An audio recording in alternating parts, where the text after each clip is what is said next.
खाल पारा गड़े करम डार आंज मांदर धर के मेहर होगे होतियार खेले आबे खेले आबे खेले आबे कि नहीं गोरिया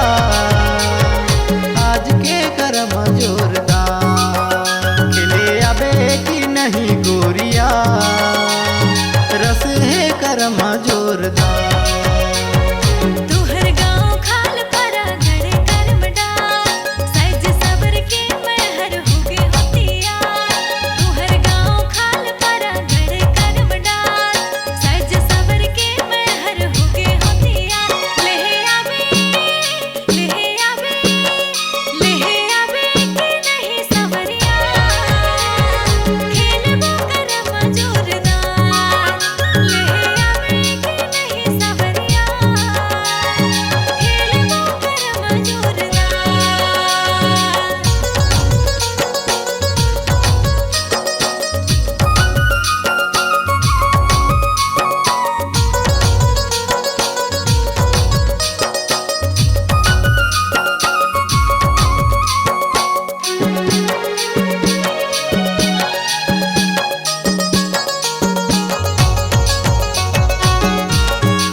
झांझ मंदर बाजे सिकरी जोराय संग छौड़ा छौड़ी नाचे हाँ दादा भौजी नाचे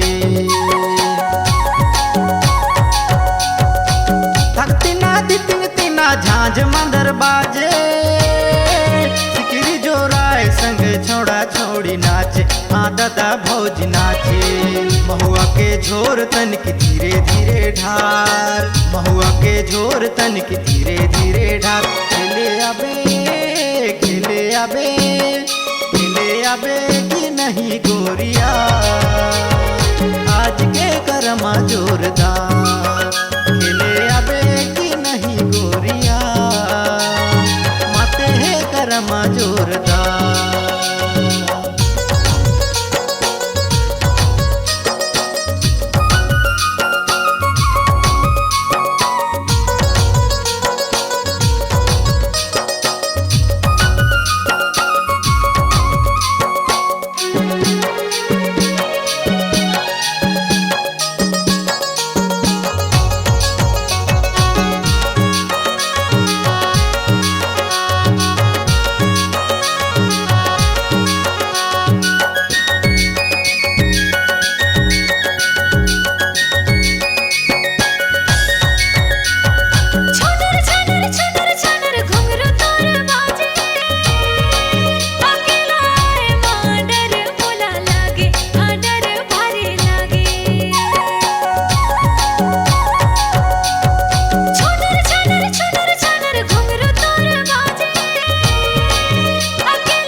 खाल पारा गड़े करम डार झांझ मांदर धर के मेहर होगे होतियार हमर गाँव खाल पारा गड़े करम डार झांझ मांदर धर के मेहर होगे होतियार खेले आबे